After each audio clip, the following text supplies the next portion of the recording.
Nada inventamos. Lo que vamos a referir es estrictamente histórico. En las copias al natural hemos procurado suavizar algún tanto lo grotesco para que se lea con menor repugnancia. Daremos rapidez a la narración deteniéndonos muy poco en descripciones y reflexiones.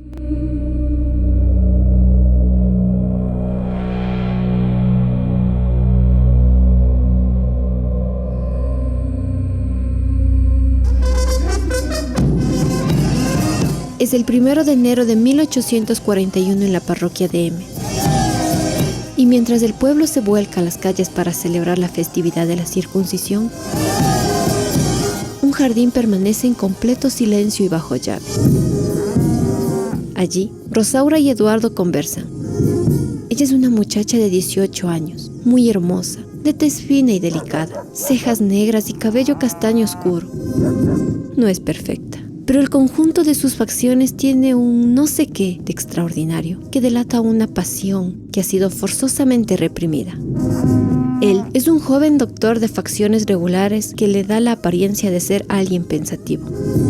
Ha regresado de estudiar en la capital, desencantado de las jerarquías de la vida en la ciudad y enamorado de los placeres que le ofrece la vida rural en su parroquia, junto a Rosaura. Pero ella vive bajo la sombra de un luto que parece interminable. Sumida en una profunda tristeza, recuerda con amargura el día en que, apenas una semana después de enterrar a su madre, aún con sus ojos hinchados por las lágrimas, su padre, don Pedro de Mendoza, confiscó sus libros, su pizarra, su vihuela y sus pinceles y fue a entregarlos al convento. Rosaura, ya tienes 12 años cumplidos. Le sentenció don Pedro aquel día. Es necesario que desde hoy en adelante vivas con temor de Dios. Es necesario enderezar tu educación, aunque ya el arbolito está torcido por la moda. Don Pedro desprecia la herencia intelectual que la madre de Rosaura intentó dejarle. Para él, las enseñanzas de los religiosos ilustrados y las escuelas lancasterianas son novelerías que dañan el carácter de una mujer. Desde entonces, su mandato ha sido absoluto. Tú estarás siempre en la recámara, y al oír que alguien llega pasarás inmediatamente al cuarto del traspatio. No más paseos ni visitas a nadie ni de nadie. Eduardo no volverá aquí. Lo que te diga tu padre lo irás bajando los ojos y obedecerás sin responderle, sino cuando fueres preguntada. ¿Y no podré leer alguna cosa?, preguntó ella en aquel entonces. Sí, respondió él señalando textos religiosos. Podrás leer estos libros. Eduardo sabe que don Pedro acostumbra a dejar encerrada a su hija mientras él sale a divertirse en los paseos de Año Nuevo. Y, aprovechando su ausencia, ha logrado entrar en el jardín de Rosaura sin que nadie le sorprendiese. Pero hoy su visita tiene un propósito claro: proponerle matrimonio y unir su destino al de ella. Eduardo, yo conozco a mi padre y me estremezco al pensar que pudiera alguno de tus pasos irritarle, pues el resultado no sería otro que el de separarnos para siempre. Rosaura, si así lo piensas, tú no me amas. Eduardo, yo quiero que me comprendas. En mi noche de 18 años no ha habido más que 2 luces para mí. La de mi madre, que se apagó, y la que ahora me está alumbrando, y temo que se aleje al cometer alguna imprudencia. ¿Qué hacer? Al fin dírélo todo. Mi padre tiene interés en que nadie me conozca, y menos tú, porque teme que se descubran algunos secretos. Pero retírate por ahora, amigo mío, porque va a anochecer y puede venir alguien. Mientras ellos hablan, don Pedro está completamente borracho en el baile del niño. En un momento dado, confiesa orgulloso que ha arreglado el matrimonio de Rosaura. El cura me ha dado un buen novio para ella y la ha admitido a ojo cerrado, porque sé que un cierto mocito ha venido ya a mostazarme la sangre. Ay, mañana en la misa de este niño será la primera amonestación. Pasado mañana en la misa de los pelearos será la segunda amonestación. El día de los Santos Reyes la monjita será esposa legítima de don Anselmo de Aguirre, propietario de terrenos de Quilanga. Un amigo de Eduardo presencia la escena e intenta intervenir ante el cura. Señor cura, el asunto es grave. Las hijas no son esclavas ni de sus padres ni de los curas. Pero el sacerdote le contesta con desprecio. Si el señor cura lo ha dispuesto, bien dispuesto está. Sí. Al día siguiente, Eduardo recibe una carta de su amigo con la noticia y, desesperado, le escribe a Rosaura. Él le recuerda que su padre no puede obligarla a casarse sin su voluntad y le promete esperar los 3 años que le faltan para ser libre. Le pide que resista y que le haga alguna señal si necesita de su ayuda, prometiendo estar siempre cerca, día y noche, listo para luchar por ella.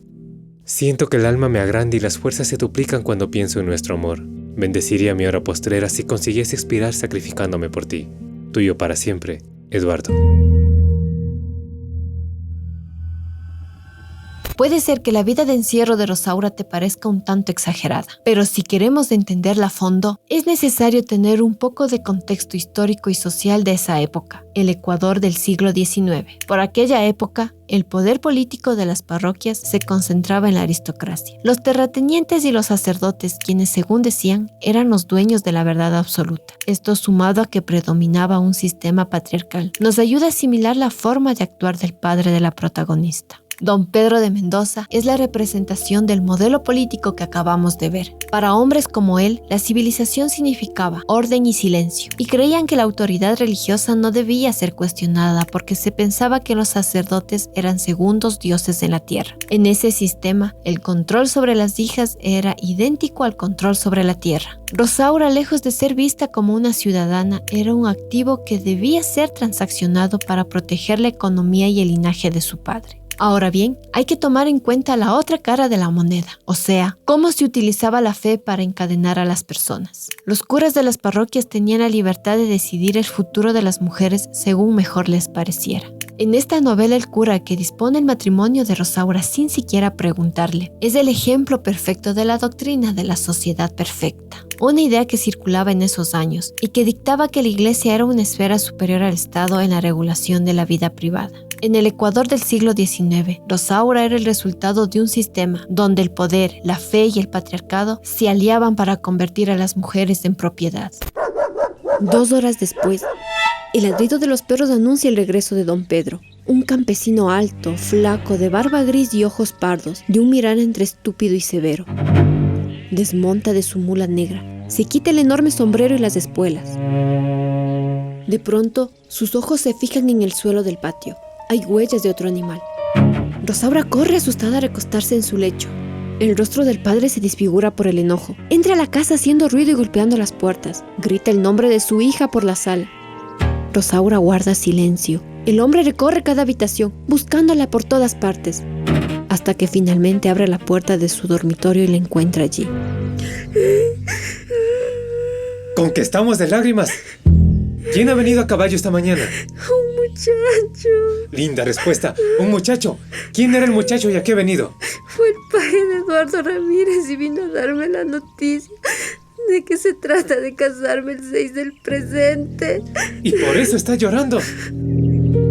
Entonces, don Pedro le insiste en que ella es todavía muy joven y que está mal educada, alegando que en la jurisdicción de esa parroquia predomina el linaje español, donde es tradición mantener a las mujeres encerradas y que los padres arreglen los matrimonios. Le dice que él mismo se casó así con su madre, a quien describe como una mujer que fue perjudicada por las enseñanzas de un fraile en las escuelas normales. Con ese veneno se volvió respondona, murmuradora de los predicadores, enemiga de que se quemaran ramos benditos para aplacar la ira de Dios, y amiga de los libros, papeles y palabras ociosas. De modo que nadie quiso casarse con ella en la ciudad, y con justa razón, porque ella, en vez de hilar y cocinar, que es lo que deben saber las mujeres, le gustaba preguntar en dónde estaba Bolívar, quiénes iban al Congreso, qué decía la Gaceta, y guardaba como cosa de reliquia sus libros de Telémaco y no sé qué otros extravagantes que le había dejado ese fraile. Agrega que, debido a que nadie en la ciudad quiso casarse con ella por su carácter, se le entregaron a él. Y concluye diciéndole que debe casarse con alguien que valga la pena, porque él tiene intereses económicos que atender y no puede dedicar toda su vida a cuidarla. Señor, ya que estorbo, ¿no podría ir a encerrarme en el monasterio de la ciudad? Don Pedro responde que lo ha pensado y que no le parece mal que esté entre las esposas de Jesucristo, pero descarta la idea por razones económicas. Afirma que, como seglar, las monjas le exigirían gastos constantes. Para ser monja de velo negro, no posee los 1,000 pesos de dote ni cuenta con buena reputación desde que se casó. Y por último, no aceptaría que sea monja de velo blanco, para que no sea criada de nadie. Rosaura sugiere entonces que, ya que a su padre no se le reconoce como noble, podría permitirle casarse como plebeya, con una persona honrada y trabajadora que ella elija. Convenido. Haz que tu voluntad se incline a don Anselmo de Aguirre, que va a ser tu marido con la bendición de Dios, del cura y mía. Y hemos concluido con este asunto que ya me va fastidiando. Rosaura sostiene que no puede obligarla a casarse con un desconocido y cuestiona si su padre es capaz de sacrificarla inhumanamente después de haber ofendido a la memoria de su madre. ¡Ingrata! ¿Te atreves a hablar así a tu padre? Bien dice el refrán, criarás cuervos para que te saquen los ojos. Este es el fruto de la cizaña que sembró tu madre en tu corazón. Por esto la maldigo y deseo que ese demonio se esté revolcando en los infiernos. Rosaura exige que no maldiga a su madre y hasta es capaz de rogarle de rodillas, pero él insiste en que el matrimonio es necesario porque él ya ha dado su palabra. Yo he dado también la mía desde mi niñez y moriré antes que faltar. ¡Demonios! ¿Y así me decías que querías ir a un monasterio? Ante la ira de su padre, ella explica que únicamente entre Dios y Eduardo le es lícito elegir esposo. Y añade que prefiere la muerte y los tormentos antes que cualquier otra opción. Al escucharla, don Pedro agarra un bastón de chonta con casquillos de metal y amenaza con golpearla. Cuando llega al traspatio, le da de palos a un indígena sirviente, diciéndole que pertenece a una raza que merece ser exterminada. Luego, intenta hacer lo mismo con la hija del siervo, pero Rosaura interviene. Yo no quiero que haya mártires por causa mía. Seré yo la única mártir. Mande usted y yo estoy pronta a obedecer. ¿Te casarás? Me casaré. ¿Con don Anselmo? Con don Anselmo. Pues la paz de Dios sea en esta casa. Don Pedro le concede la libertad de elegir a los padrinos. Ella designa a su propio padre y en lugar de una madrina, solicita permiso para escribirle una carta a Eduardo, para informarle sobre su decisión. Él accede, pero le impone ciertas reglas, por lo que ella pide que sea él mismo quien la redacte. Minutos después, Rosaura firma y añade un mensaje a escondidas. Han ocurrido cosas que me han despechado y he resuelto dar una campanada. Te juro que no seré de don Anselmo. Vete a la ciudad antes del 6. Eduardo recibe la carta donde se le ordena resignarse. Él comprende la imposición. Sin embargo, el mensaje secreto lo llena de ansiedad, pues teme un suicidio.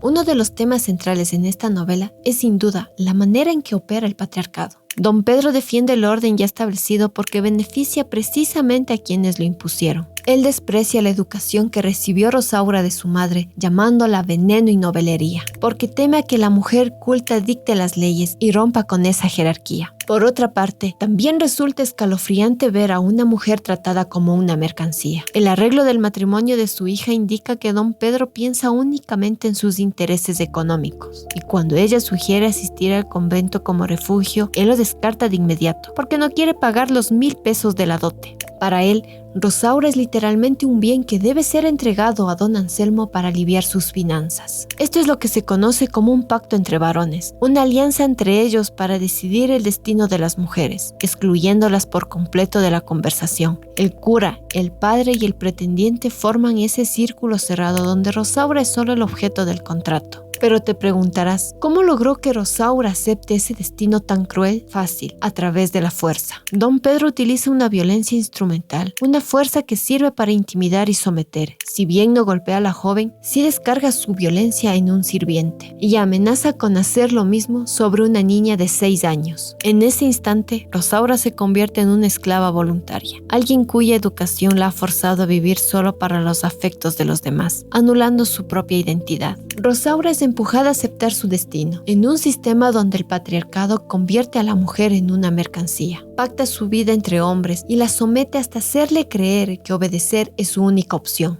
La mañana del 6 de enero amanece espléndida. A las 9, una cabalgata encabezada por don Pedro parte hacia el caserío principal. En el centro del grupo viaja Rosaura, con su rostro oculto tras un velo verde. Al llegar a la plaza, la joven se retira al tocador. Cerca de las 11, una multitud se congrega en la plaza esperando la salida de la novia. Poco después, hubo un movimiento uniforme de admiración, pues se presentó algo que parecía una visión beatífica. Era Rosaura con las nupciales vestiduras. Al levantar su velo, deja ver un rostro que proyecta una extraña audacia. Todos quedan asombrados con su hermosura. Simultáneamente, en la casa del cura, don Anselmo de Aguirre espera rodeado de otros hombres. Él es un campesino de unos 40 años, robusto, con barba negra espesa, vestido con un frac verde. pantalón blanco y chaleco de terciopelo azul.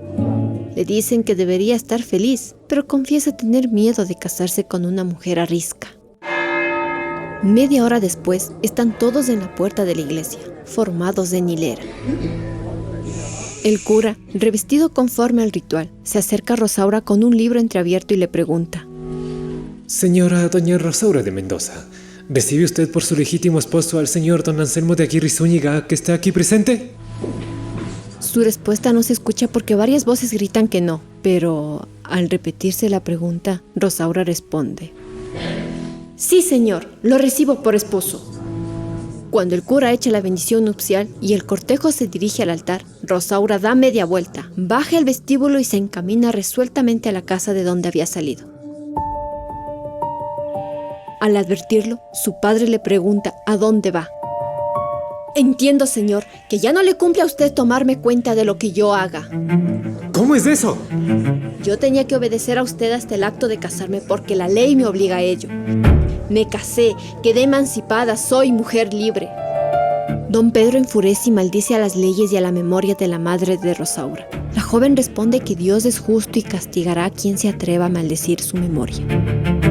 El novio y la madrina permanecen arrodillados, inmóviles en el presbiterio. A la 1 de la tarde, la plaza es un hervidero de opiniones. De repente, alguien anuncia que el cura y el teniente han ido a traer presa a la novia. Finalmente, Rosaura llega al vestíbulo del convento, montada en su alazán, precedida por 4 hombres a caballo y seguida por la multitud. Está encantadora. Al exigir que salgan, aparece un viejo de poncho rojo y bastón de guayuro. ¿No sabe usted que la hembra casada ha de seguir a su marido porque así lo manda la ley? Cuando mi esposo quiera que le siga, podrá irse delante de mí. El cura califica a Rosaura de insolente y ordena al juez que la envíe a la cárcel a rezar para terminar con su altanería. En ese momento, Rosaura martilla una pistola de 2 tiros y advierte que tiene balas para el atrevido que la insulte. Una palabra más y volarán los sesos de mis verdugos. Ante su valor, estos hombres retroceden y Rosaura parte sin que nadie se atreva a detenerla, dejando atrás a un pueblo dividido entre la admiración por su audacia y la condena de los tradicionalistas, quienes afirman que la mujer fue creada para gloria y comodidad del hombre, a quien debe obedecer ciegamente. A veces no es suficiente con suplicar, a veces es necesario ganarnos nuestra libertad a la fuerza. El momento en el que Rosaura entra al templo y levanta su velo es un parteaguas que divide su antigua obediencia de su renovada determinación y audacia. En ese instante está rompiendo la mística de la feminidad, esa idea opresiva en que la realización de una mujer solo se encuentra en la pasividad y en el sometimiento al hombre. Cuando acepta casarse, utiliza la misma ley que la oprima para estallar al sistema desde dentro. Su lógica es brillante, la ley le obliga a obedecer a su padre hasta el matrimonio, pero al casarse esa autoridad desaparece. Me casé, quedé emancipada, soy mujer libre. Rosaura ha decidido dejar de ser la otra en función del hombre para asumirse, por primera vez, como un agente de su propia vida. Esta acción nos enseña que, incluso en las estructuras más rígidas, siempre existe una fisura por la que podemos encontrar nuestra emancipación. Pero esta libertad requiere coraje físico. Al amartillar su arma, Rosaura recupera su soberanía sobre su cuerpo y sobre su destino. Una palabra más y volarán los sesos de mis verdugos. En ese momento, las instituciones que antes la asfixiaban, la iglesia, el Estado, el mismo patriarcado, retroceden asustados ante una mujer que ha vencido sus temores. Y a ti te invito a reflexionar lo siguiente. ¿Qué cadenas de obediencia natural sigues hoy? ¿Y qué armas estás dispuesto a usar para romperlas? Al fin de cuentas, la historia de Rosaura es la historia de muchas mujeres que actualmente siguen buscando una manera de construir su propio camino. Y recuerda esto, la libertad no siempre se concede, a veces se arrebata, y empieza en el momento en que decides dejar de obedecer y asumes el control de tu propia vida. 6 meses después, se celebran las fiestas patronales de San Juan del Valle, al norte de Loja. Tras finalizar los actos religiosos, la multitud se llena para observar la corrida de gallos, una tradición que consiste en colgar un gallo vivo de una estructura similar a una horca con un cordel y una polea, de modo que los jinetes intenten arrancarlo al pasar al galope, y el vencedor pueda golpear a los otros concursantes con el animal. Cuando la corrida está por empezar de nuevo tras el fallo de todos los hombres, Rosaura entra en la plaza sobre un brioso corcel blanco. Pasa debajo de la horca y arranca el primer gallo, que luego es entregado a una anciana indígena, la dueña del animal. Para la segunda vuelta, Rosaura vence con facilidad debido a que los indígenas que manejan la cuerda le facilitan su alcance. ¡Reclamo la costumbre!, dijo un mozo grosero y arrebató el gallo de las manos de la joven, causándole una leve lastimadura con el espolón y rasgándole parte del vestido. Los indígenas intentan defenderla, pero ella los detiene. Les pide que no busquen venganza, pues el agresor no es más que un desgraciado que sigue las viejas costumbres. Él no sabe lo que es digno de respeto. Para él solo es respetable la costumbre, y como buen ignorante, ha cumplido con su deber. Finalmente, se retiran y la joven es conducida al convento para vendar su herida, donde las beatas rumoran que es un hereje que ha llegado al valle por obra de Satanás para realizar actos diabólicos. Después de la fiesta, se la ve pasear sola en su alazán por los alrededores de la ciudad. Unas veces permanece largo rato mirando las flores silvestres y cantando sentidas melodías, acompañada por el canto de las aves. En otras ocasiones, llega al margen del río Zamora, enjuga sus ojos y baña su rostro con esas aguas cristalinas. Vive en una casa pintoresca, cuya puerta permanece abierta y muestra un patio lleno de flores y árboles frutales. Al regresar de sus paseos, cambia su ropa, descansa en una hamaca, lee y dedica tiempo a escribir. Después, se arregla para la sala, que antes funcionaba como una sala de billar. Pero la mala fama de esa palabra, billar, envilece su nombre y le provoca lágrimas de amargura que intenta ahogar en los placeres. No tiene privacidad. Todos conocen hasta el mínimo incidente de su casa. Durante la Feria del Cisne, se la ve en lugares clandestinos, donde se deja seducir hasta de los borrachos. Sin embargo, tras la feria, su casa permanece cerrada y en silencio. Tiempo después, en octubre, un alumno de la clase de óptica y acústica acompaña a su catedrático, quien es médico, a una casa para realizar un estudio práctico de los órganos.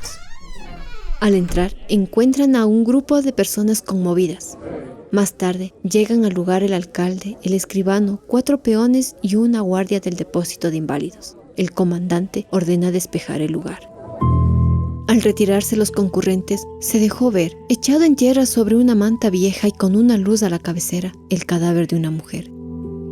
El rostro conservaba aún la gracia de los perfiles, pero estaba denegrecido. Las 2 crenchas de su espesa cabellera se mostraban desgreñadas y sin lustre. Es Rosaura quien va a sufrir las expiaciones de ultratumba. Los 4 peones sacan el cuerpo y lo colocan sobre una hilera de adobes en el centro del patio, donde lo desnudan hasta la cintura. El médico abre su estuche, prepara los instrumentos y comienza la operación. Al ver correr las cuchillas y descubrirse las interioridades del cuerpo de Rosaura, el estudiante siente que un sudor frío recorre por su frente. No puede seguir presenciando esa profanación.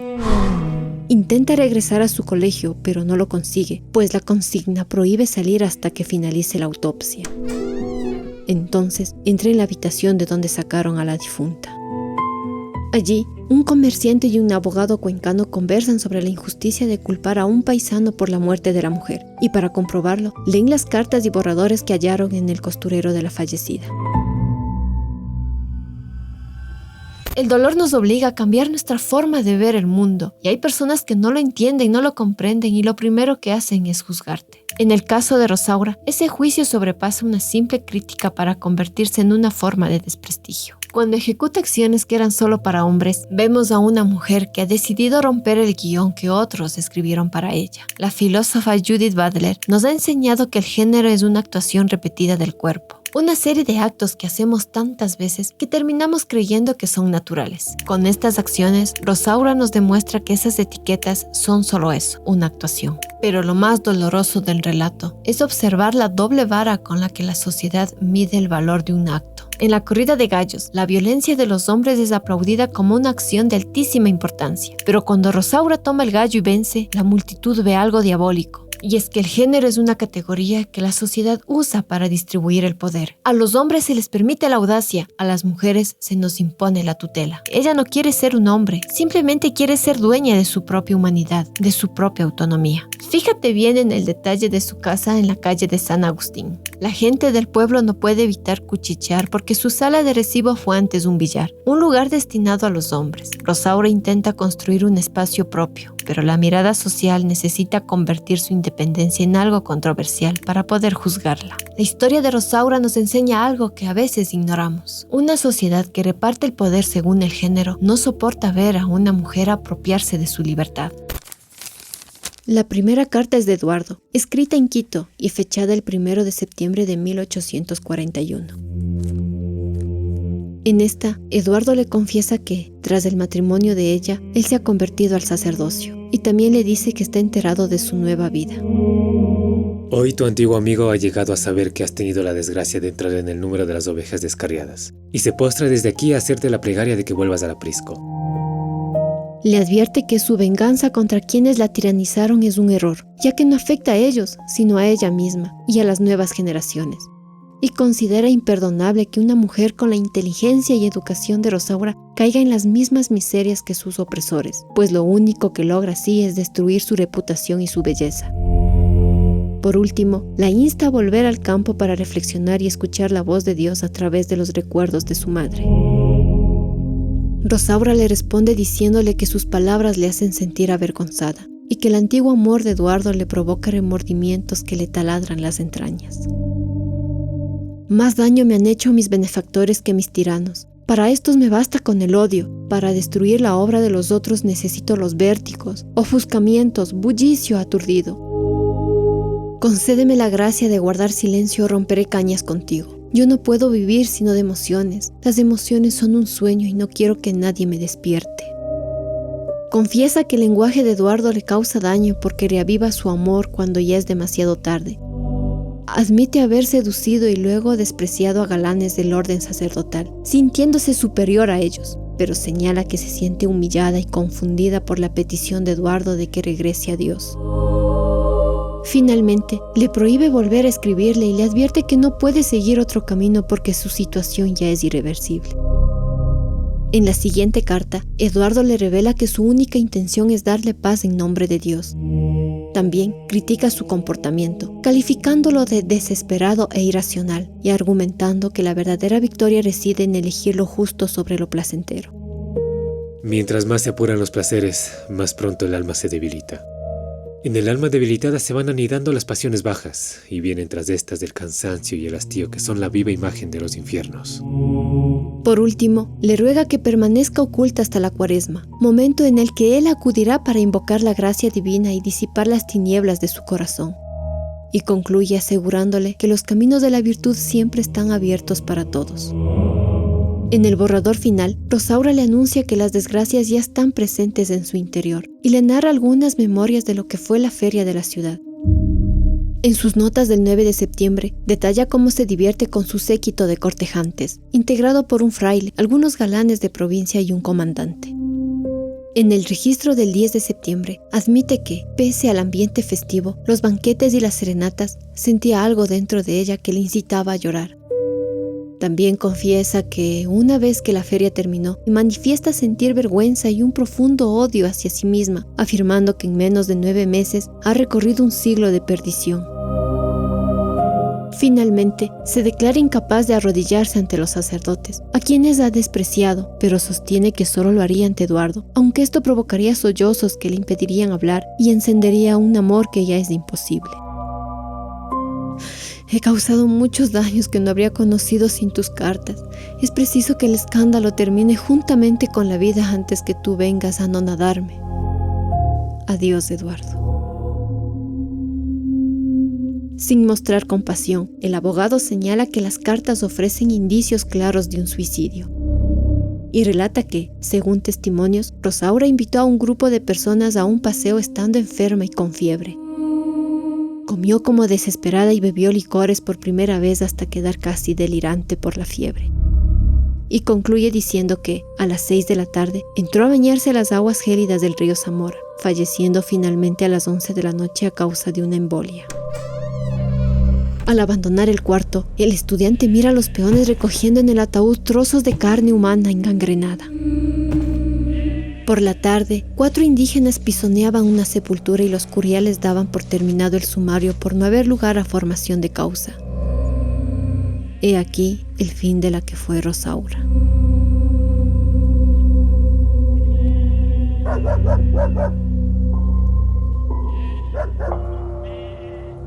El cura que había causado la perdición de esa mujer, cuando supo su muerte, subió al púlpito y platicó patéticamente sobre las desgracias que traen consigo la desobediencia a los padres, el desacato al sacerdote y el irrespeto a los jueces.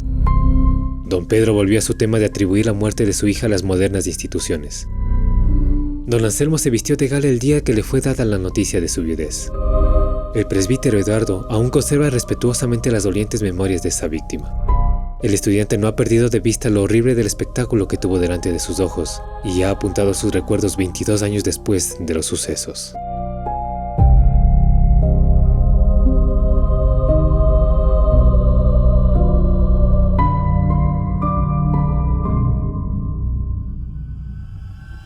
Si nada tiene sentido, ¿para qué quiero seguir viviendo? Esta es la pregunta que parece adentrarse en el alma de Rosaura en sus últimos días. Ella es el reflejo de un momento de vacío. Si bien pudo romper con las leyes que la oprimían, no pudo encontrar un solo momento de paz. Al contrario, su espíritu se llenó de arrepentimiento. Se convirtió en alguien que al soltar las cuerdas de las tradiciones pesadas, se quedó sola frente a un espejo vacío, buscando desesperadamente sentirse viva en el ruido y en el aturdimiento. A veces pensamos que la libertad es hacer lo que queremos, pero Rosaura nos muestra el lado oscuro de esa promesa. Sus meses llenos de excesos son el intento por ahogar su amargura en sensaciones inmediatas. ¿Te has sentido así? Buscando en el consumo o en la distracción constante algo que calme ese vacío que parece nunca llenarse. Para Rosaura, la pérdida del amor de Eduardo, los prejuicios y las opiniones le obligaron a desintegrarse en una cadena de impulsos que arruinaron su vida. Pero el drama de esta mujer continúa incluso cuando está muerta. La escena de la autopsia es quizá uno de los momentos que más me han marcado. Ese cuerpo fue una vez más decidido por otros. Aquí su existencia es reducida a trozos de carne humana para la instrucción de otros hombres. Y lo más cínico es ver cómo su sentir, sus cartas, su angustia son tratados con un fin utilitario.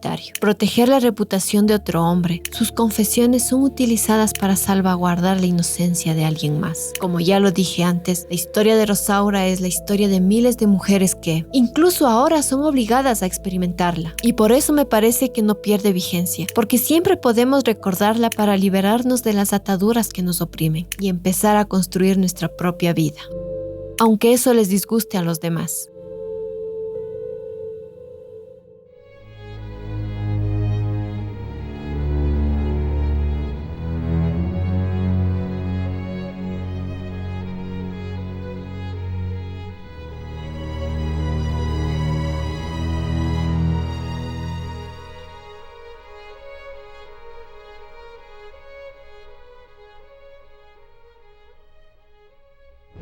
Muchas gracias por haberme acompañado en este episodio. Recuerda que puedes encontrarnos en nuestros canales oficiales que aparecen en pantalla. Suscríbete para más contenido.